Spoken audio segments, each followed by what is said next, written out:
Hello. I wanted to give you guys a short tutorial of how to access the quantum encoder. I understand that there may be some difficulties when accessing the system and just, knowing exactly what you guys are looking for and what assignment I need to submit. So here we have the quantum web page, and I'm just going to type in the username. And we know that we're going to type in the username and password exactly how I've presented it to you on the announcement board because it is case sensitive and we need to type it exactly how it's shown.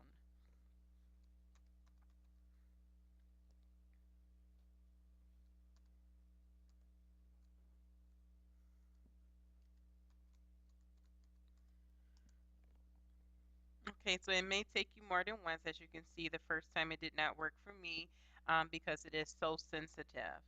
So this is the first page that you're supposed to be on. You should see the coding abstracting tab, compliance, patients, administration. This is all that's what's highlighted. Your directions are instructing you to click on the coding abstracting tab. So I'm going to do so. From there, you should see this page.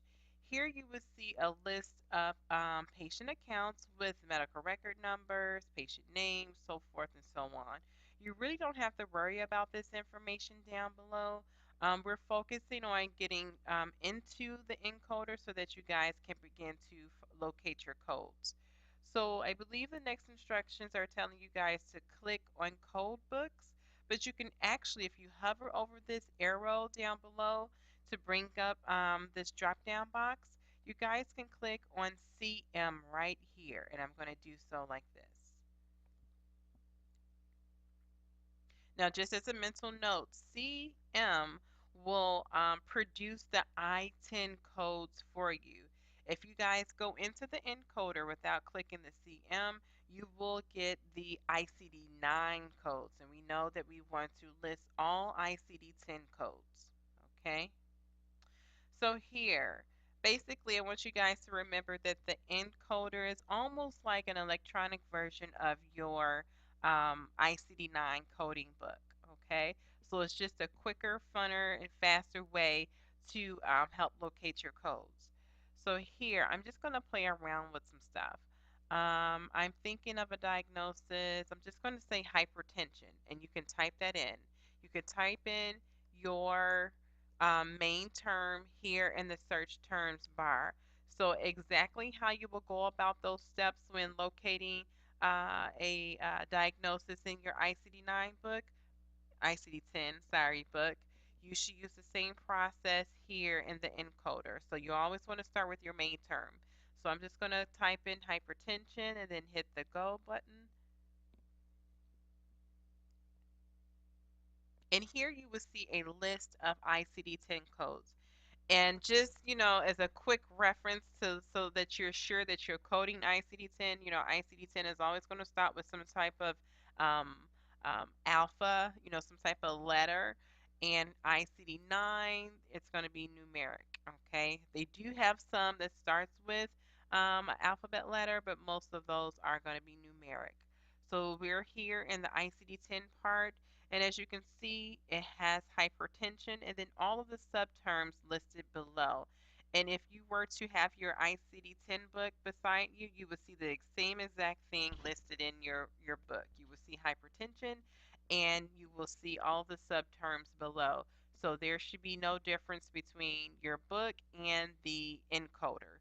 The encoder, however, is very unique because it may provide additional information to you that the ICD 10 book does not provide. Okay, so I'm just going to go scroll here. I really didn't give any specifics on the hypertension.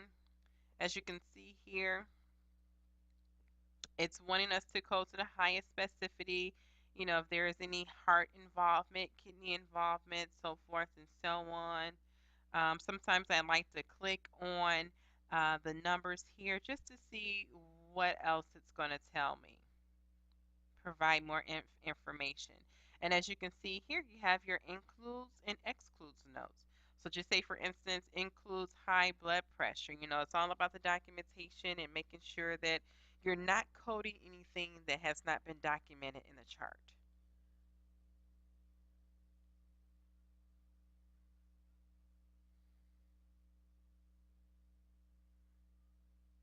Okay, so I'm just scrolling. I'm checking out some things here.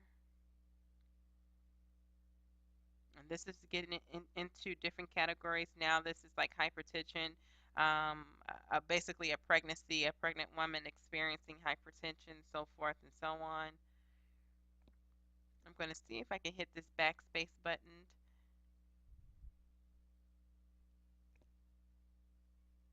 Okay, so it's taking me back to the original spot where we started.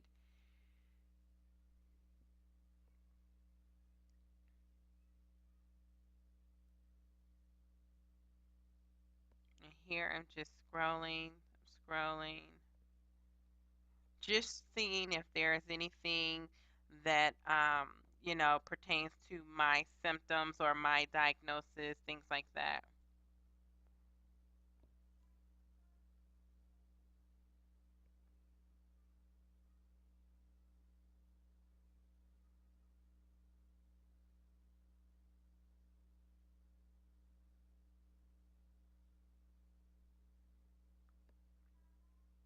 Okay, so I'm just gonna go out on a limb here. Just say if I said hypertension, just say if the doctor documented, um, let's say with pregnancy.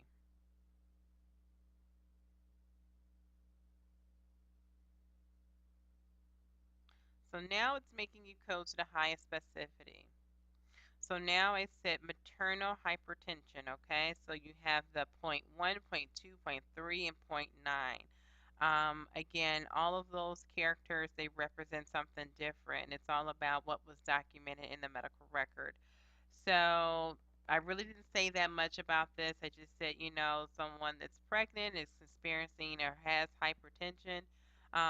We didn't list what trimester this patient is in, so we can actually go with this one, 0, 16.9. I'm sorry, there should be a O, 16.9. Unspecified maternal hypertension, unspecified trimester. If you double click it, it should populate over here to this section. Yep. And if you see here, it's populated over here. And this is how you should begin to look for your codes. So it's highlighted in yellow, and yellow really doesn't mean anything. It's just, letting you know that it's populated. And this is considered the POA, meaning present on admission. Okay. And as you begin to build, this is what you will see in the quantum. So if you had another diagnosis, just say if it was CHF, congenital heart failure. Okay. If there was nothing else mentioned for this CHF, you can click the I50.9. And again, I always just click it just to, see what else is out there, if there is any other characters that need to be added to this particular code. If not, then if this meets everything that was documented in the medical record, and this says heart failure unspecified because nothing else was actually documented. I didn't say anything else about the congestive heart failure. I'm going to double click it so it can populate to my right. Okay. And basically, here is the listing here. Okay. And this pop-up box here is great. We have smart tips, just letting you know, because now it's reading that, hey, this is a maternal case, hypertension.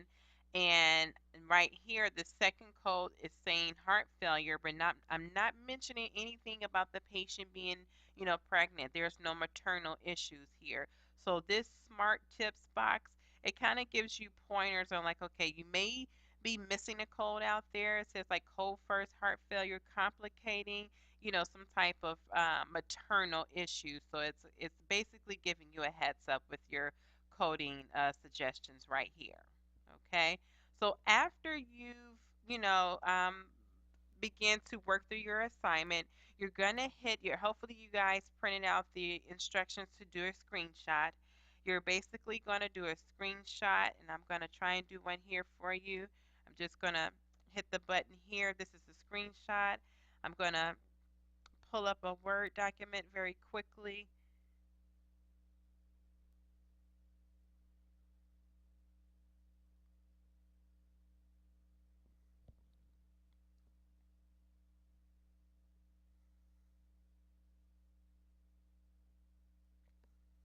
And I'm gonna paste my screenshot here.